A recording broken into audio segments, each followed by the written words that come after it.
আসসালামু আলাইকুম সম্মানিত ভিউয়ার ও প্রিয় শিক্ষার্থীরা, কেমন আছেন আপনারা সবাই?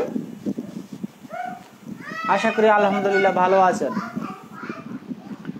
হ্যামচর অনলাইন স্কুল ও আমার নিজের প্রতিষ্ঠান কেবিএন হাই স্কুল অনলাইন ক্লাসে আপনাদেরকে স্বাগত। আজ ক্লাস করব সপ্তম শ্রেণীর গণিত নিয়ে। আমি মোহাম্মদ রকিবুল হাসান রাসেল, সহকারী শিক্ষক গণিত কেবিএন উচ্চ বিদ্যালয় হ্যামচর চাঁদপুর। প্রিয় শিক্ষার্থীরা, সপ্তম শ্রেণীর অনলাইন ক্লাস এটা আমার প্রথম এই বছর সপ্তম শ্রেণীর কোনো ক্লাস। এর আগে আমি অষ্টম, নবম, দশম শ্রেণীর হায়ার ম্যাথ বা রসায়ন বিজ্ঞান ইত্যাদি ক্লাস করেছি। তো সপ্তমের শিক্ষার্থীরা, আশা করি তোমাদের ক্লাসটি ভালো লাগবে। তোমাদের একটা উপপাদ্যের ক্লাস করাচ্ছি, জ্যামিতির উপপাদ্য। যদি বেসিক এই সপ্তমের উপপাদ্যগুলো যদি আমরা ভালো করে না বুঝি, পরের যে উপপাদ্যের বেস কিন্তু শুরু হয়েছে সপ্তম থেকে। মূলত সিক্সে আছে কিছু উপপাদ্য, সেটা সমান্তরাল সরলরেখা সম্পর্কিত। সপ্তম শ্রেণীতে মূলত আমাদের ত্রিভুজ সংক্রান্ত যে উপপাদ্য শুরু হয়েছে, এগুলা কিন্তু আমাদের সব জায়গায় কাজে লাগে। তুমি সামনে যতদিন পড়াশোনা করবা, এগুলো তোমার কাজে আসবে। তো হ্যাঁ, শুরু করতেছি আজকের পার্টটা। এই মুহূর্তে আমার সাথে যারা যুক্ত হয়েছেন, আমার বোর্ডের লেখা সাউন্ড ঠিক আছে কিনা কমেন্ট করে জানাতে পারেন। আর সপ্তম শ্রেণীর শিক্ষার্থীরা অনলাইনে নাই, স্বাভাবিক। আমাদের দেশে সেই অবস্থাটা খুব কম আছে। যারা গার্ডিয়ান আছেন, আপনারা অবশ্যই আপনাদের যদি কোনো সপ্তম শ্রেণীর কোনো শিক্ষার্থী থেকে থাকে, তাদেরকে ক্লাসটি করার সুযোগ করে দিবেন। ওকে, আজকের যে উপপাদ্যের আমরা তথ্য বা সাধারণ নির্বাচন যাকে বলে, যেটা প্রতিজ্ঞা বলে আমরা, যেমন আমাদের ইউক্লিড যে প্রতিজ্ঞা দিয়েছে ত্রিভুজ সংক্রান্ত, তার হাজার হাজার যে প্রতিজ্ঞা দিয়েছে, তার একটা প্রতিজ্ঞা হলো ত্রিভুজের যে কোনো দুই বাহুর দৈর্ঘ্যের সমষ্টি তৃতীয় বাহুর দৈর্ঘ্য অপেক্ষা বৃহত্তর। ত্রিভুজের আমরা জেনেছি, প্রিয় শিক্ষার্থীরা, যদি তোমরা ছোট ক্লাসের স্টুডেন্ট, তোমরা জেনেছো ত্রিভুজকে, ত্রিভুজ হলো তিনটি রেখাংশ দ্বারা আবদ্ধ চিত্রকে বলা হয়, বা তিনটি বাহু দ্বারা আবদ্ধ চিত্রকে ত্রিভুজ বলা হয়, এটা পড়েছো। আর তিনটি রেখাংশ দ্বারা আবদ্ধ ক্ষেত্রটাকে তখন তোমরা বলতে পারো ত্রিভুজ ক্ষেত্র। হ্যাঁ, এখন দেখো এখানে আমাদের এই তিনটি রেখার এই যে সম্পর্ক, একটা রেখা একটা কতটুক, আমরা ইচ্ছা মতো তিনটি রেখা নিলে ত্রিভুজ আঁকতে পারবো না। সেই উপপাদ্যটা, সেই প্রমাণটা কিন্তু আজকে এখানে আমরা দিচ্ছি। তার মানে কি হচ্ছে, তার একটা শর্ত, ত্রিভুজ গঠন করার সবচেয়ে বড় শর্ত হলো এটা, ত্রিভুজের যে কোনো দুই বাহুর সমষ্টি তৃতীয় বাহু থেকে বৃহত্তর।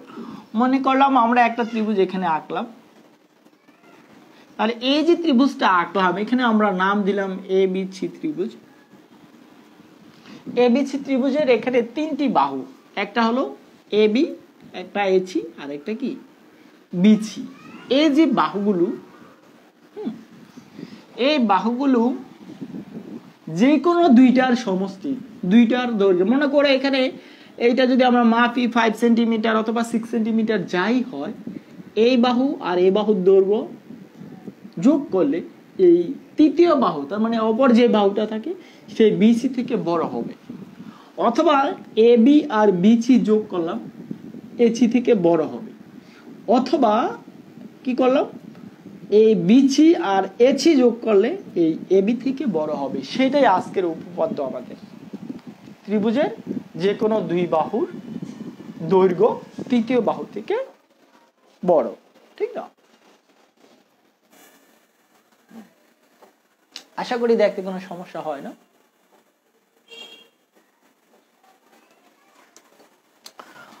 ওকে, তাহলে আমরা চলে আসি আমাদের আজকের যে পার্ট অনুযায়ী। আমরা যে একটা ত্রিভুজ আঁকি, আমরা জানি উপপাদ্যের, তোমরা এগুলো জেনে দাও, বেসিক জিনিসগুলো জানা দরকার। আমরা জানি উপপাদ্যের চারটা অংশ থাকে। সেই চারটা কি? একটা হলো সাধারণ নির্বাচন। আমার ক্লাসটা একটু বড় করব, কারণ বেসিক জিনিসগুলো তোমরা না জানলে জানা দরকার বেসিক জিনিসগুলো তোমার। তারপরে আছে 2 বিশেষ নির্বাচন।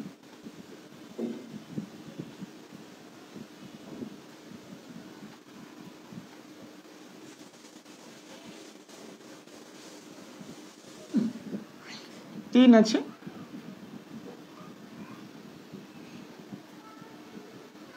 অঙ্কনের বিবরণ বা অঙ্কন। 4 আছে প্রমাণের ধাপ সমূহ বলে থাকে বা প্রমাণ যাকে আমরা বলে থাকি। তাহলে আমাদের এই সাধারণত 4টা বিষয় থাকে। সাধারণ নির্বাচন কি? সেটা হলো আমাদের যে তথ্য যেটা লিখে দিলাম সেটা হলো চিত্র, যেটাকে দেখো চিত্রের কোনো বর্ণনা কথা নেই। বিশেষ নির্বাচনটা হলো চিত্র সম্বলিত যে বর্ণনা, মানে আমরা এখন বললাম ত্রিভুজ বলা আছে, তাহলে বললাম ত্রিভুজ এবিসি, এটাই বিশেষ নির্বাচন। এবিসি নিয়ে আমরা নামকরণ করলাম, এখানে শুধু ত্রিভুজের কথা বলা আছে আর এখানে আমরা চিত্র সহকারে ত্রিভুজটা উল্লেখ করলাম, এটা হলো কি বিশেষ নির্বাচন। যা তথ্য দেওয়া আছে তার একটা বিশ্লেষণ, আমরা সংক্ষিপ্ত একটা বর্ণনা দেওয়া, সেটা হলো বিশেষ নির্বাচন। অঙ্কন, আমরা এইটা বিশেষ নির্বাচনে বলা আছে ত্রিভুজ এবিসি, এখন বাড়তি কিছু যদি আমরা এই ত্রিভুজের সাথে অঙ্কন করতে হয়, যোগ করতে হয়, তখন সেটা অঙ্কনে দেখিয়ে দিব। অনেক সময় উপপাদ্যের ক্ষেত্রে অঙ্কন থাকতেও পারে, নাও থাকতে পারে। প্রমাণটা অবশ্যই প্রমাণের যৌক্তিকতা আমাদের দেখাতে হবে। প্রমাণ করতে গেলে আমরা আবার লিখি ধাপ যথার্থতা, সেটা নিয়ে কথা বলবো। সরি,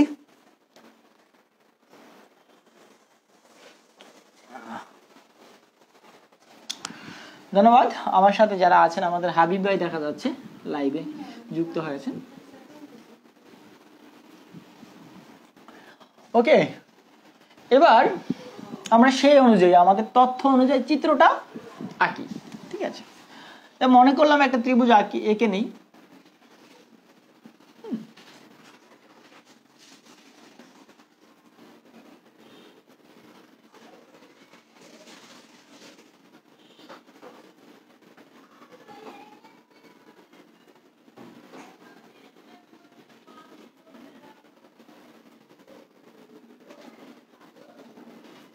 এবিসি একটা ত্রিভুজ আঁকলাম। একটু সরি, আমরা ত্রিভুজটা আরেকটু নিচে আরেকটু ইয়ে করি।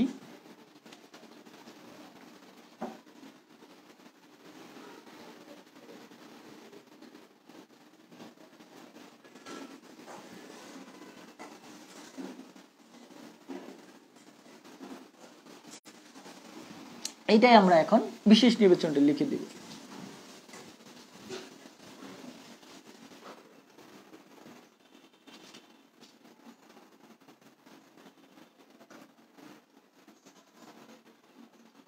মনে করি ত্রিভুজ চিহ্নটা আমাদের জানা আছে, এভাবে ত্রিভুজ চিহ্ন দিলাম, অথবা লিখে দিব ত্রিভুজ এবিসি, ত্রিভুজের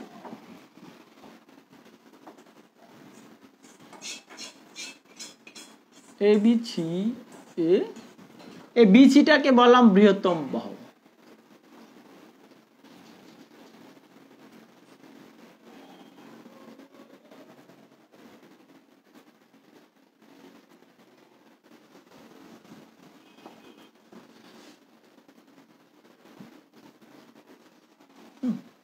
বিসি বৃহত্তম বাহু বললাম।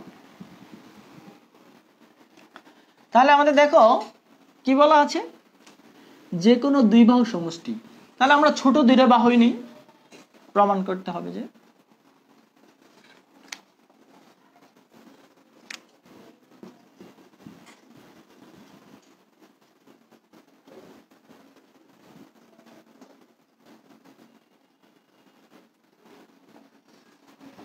এখান থেকে যে কোনো দুইটা নেব, তো আমরা একটু বড়টা বাদ দিয়েই নেই, ঠিক আছে? তাহলে ছোট দুইটাই নেই। তাহলে কি করলাম, AB plus AC greater than, আমরা এখানে বড় চিহ্ন বুঝতে এটা বড় চিহ্ন বুঝি আর এটা ছোট চিহ্ন বুঝি, ঠিক না? লেস দেন গ্রেটার দেন, এটা ছোট ক্লাসে জেনেছি। কার থেকে বড়? বিসি থেকে বড়। এবার আমাদের এখানে একটু অঙ্কন আছে,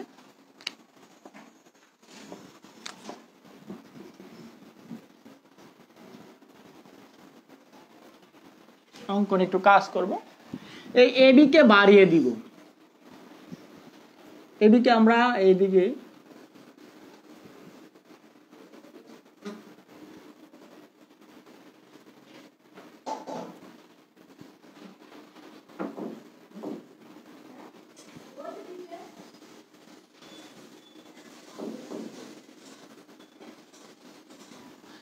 এবি কে বাড়ালাম, কতটুকু পর্যন্ত বাড়ালাম, ডি পর্যন্ত বাড়ালাম, এবং এখান থেকে এটা যোগ করে দিই, সি কমা ডি যোগ করে দিলাম।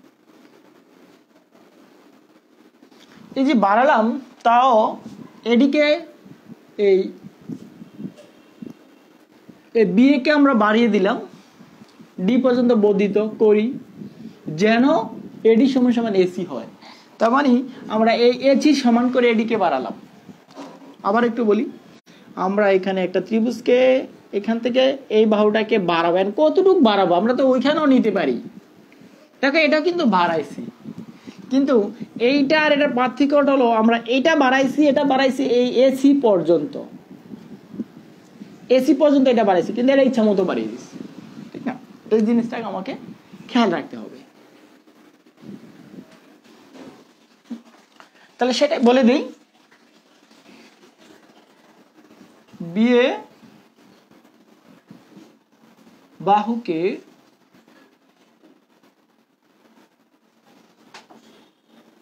ডি পর্যন্ত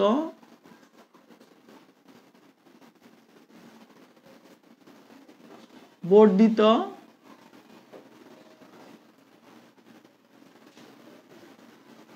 করি যেন বা যেখানে কি শর্তটা কি, এসি সমান সমান এডি হয়, ঠিক আছে? ওকে প্রিয় শিক্ষার্থীরা,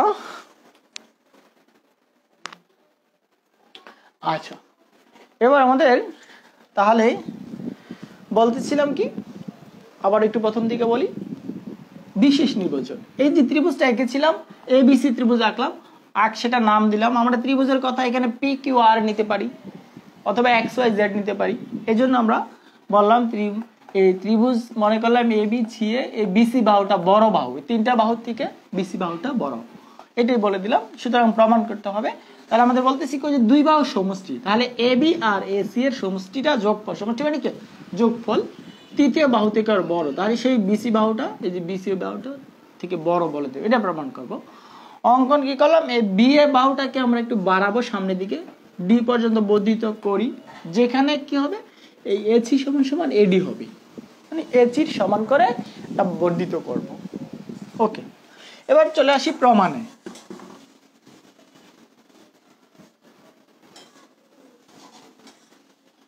এখানে আমরা এটাকে অনেক সময় আমরা ধাপ হিসাবে ব্যবহার করি। যেমন মনে করো যদি 1 নাম্বার ধাপ দেই, তাহলে কি ব্যবহার করি, মানে একটু মনে রাখার জন্য আমরা এই ত্রিভুজটা নিয়ে কাজ করব।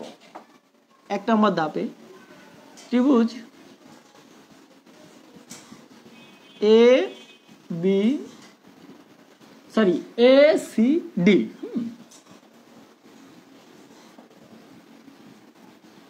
এইচডি, এই ত্রিভুজটা, হ্যাঁ এইচডি, এই যে ত্রিভুজটা, এখানে আমরা যদি ত্রিভুজটা আলাদা করে আঁকি, তাহলে দেখো ত্রিভুজটা এরকম হয়,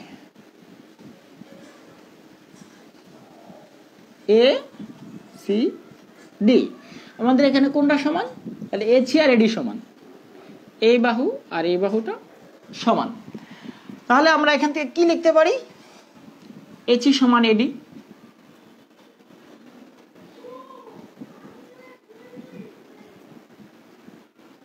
এসি সমান কি এডি, এটা আমরা লিখলাম। এখন দেখো এই বাহুটা আর এই বাহুটা যদি সমান, তাহলে এটা সমদ্বিবাহু ত্রিভুজ হয়েছে। এর আগে আমরা উপপাদ্য পড়েছি, সমদ্বিবাহু ত্রিভুজের ক্ষেত্রে এই যে সমকোণ এই ভূমি সংলগ্ন যে বাহু, এই বাহু, এই কোণটা আর এই কোণটা, ভূমি সংলগ্ন যে দুইটা কোণ আছে, কোণ দুইটা সমান হবে। আরেকটু যদি বলি ক্লিয়ারলি, এই যে বাহুর বিপরীত কোণ দুইটা, যে দুইটা বাহু সমান, তাহলে এই বাহুর বিপরীত কোণ এইটা, এই বাহুর বিপরীত কোণ এইটা, ঠিক আছে, এই কোণ দুইটা সমান। সুতরাং আমরা বলতে পারি এই এর বিপরীত কোণ, ঠিক না? তাহলে এখান থেকে বলতে পারি ডি কোণ, ডি কোণ সমান সমান এডিসি কোণ।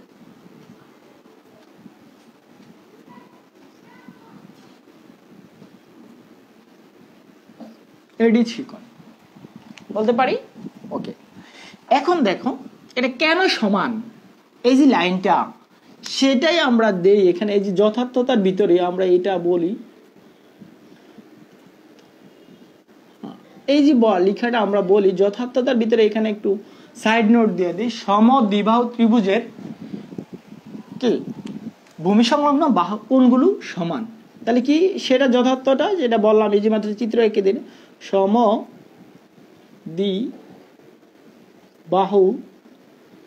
ত্রিভুজের ভূমি সংলগ্ন কোণ দ্বয় সমান। এইটা হলো যথার্থতা। কোন কারণে আমি এই লাইনটা লিখলাম, এই লাইনটা যে লিখলাম এটার কোন যুক্তিতে লিখলাম, সেই যুক্তিটা হলো আমাদের যথার্থতা। ওকে ওকে, এইখানে দেখো আমরা একটু এডিসি কোণ, এটাকে কি লেখা যায়? আমরা যদি একটু লিখি তাহলে এটাকে লেখা যায় এসিডি কোণ, এটা ঠিক আছে। তাহলে এটাকে কি লেখা যায়? বিডিসি কোণ লেখা যায় না? কারণ এই এ বি এ আর এই এডি রেখা কিন্তু একই সরল রেখা অবস্থিত, ঠিক আছে? আর দুইটা ভাগ করা আছে শুধু, তাহলে আমরা এটাকে বিডিসি কোণ লিখে দিই, বিডিসি কোণ। এইটুকু আশা করি তোমরা কি বুঝতে পেরেছো।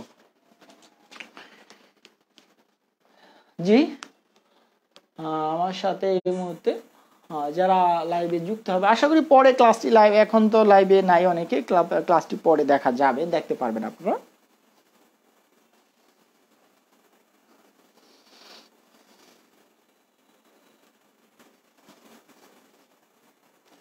এবার আমরা দ্বিতীয় ধাপে চলে আসি। ধাপ 2 ব্যবহার করি। আচ্ছা, আমরা একটু এখানে, আচ্ছা 2 এখানে দেখি বিসিডি কোণ,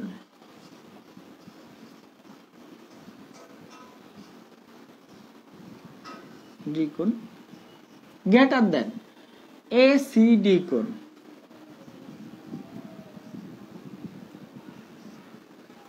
এটা লিখলাম।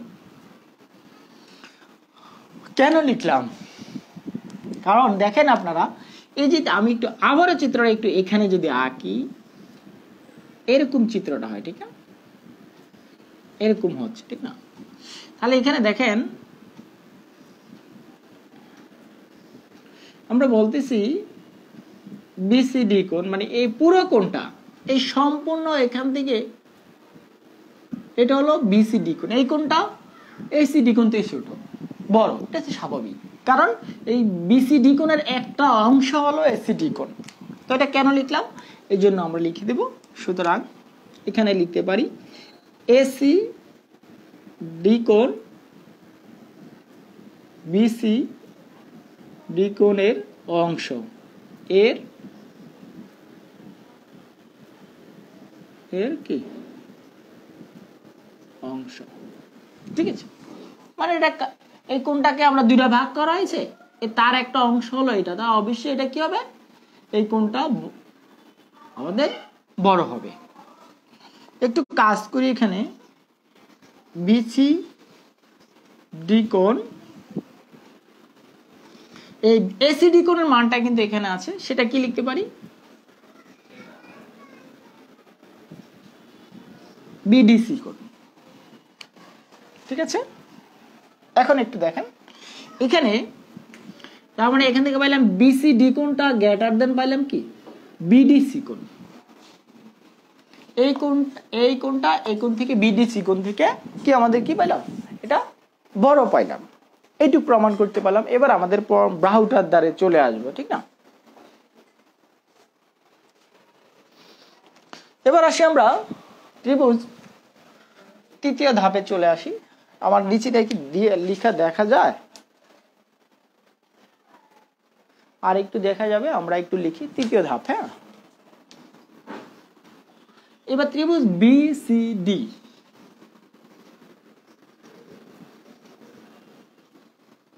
ত্রিভুজ এই ত্রিভুজে বিসিডি বড় ত্রিভুজটা, এখানে অনেকগুলো ত্রিভুজ, আমরা বড় ত্রিভুজটা নিই। এ কি পাইলাম, এটাই বললাম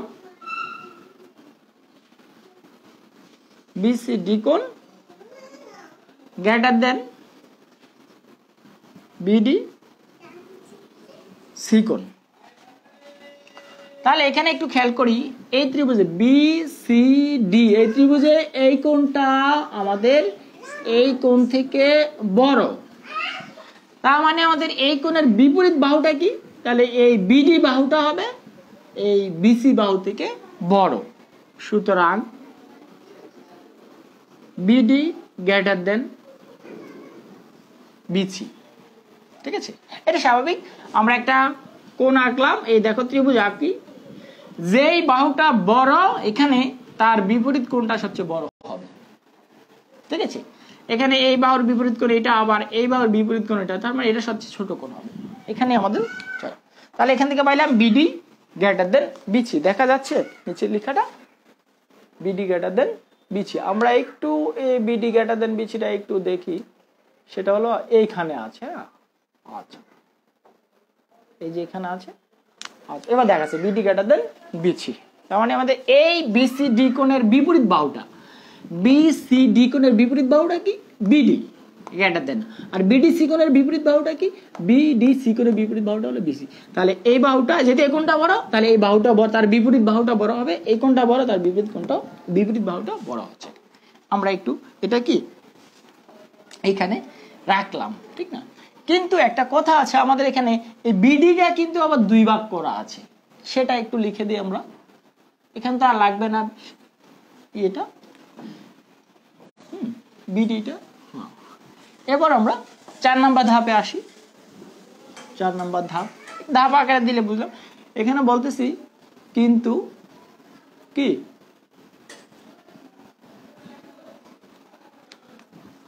এই যে আমাদের বিডি সমান সমান কি লেখা যায়, একটু চিত্র দেখো, বিডি কে কি লেখা যায়, বিএ প্লাস এডি বা এবি প্লাস এডি, এবি প্লাস কি এডি, এডি আর এসি তো সমান, সুতরাং এটা কি এবি প্লাস এসিটা আগে বলেছি, এবি আর এসি কি সমান, এডির জায়গায় এসি মানটা বসিয়ে দিলাম, আর কিছুই না।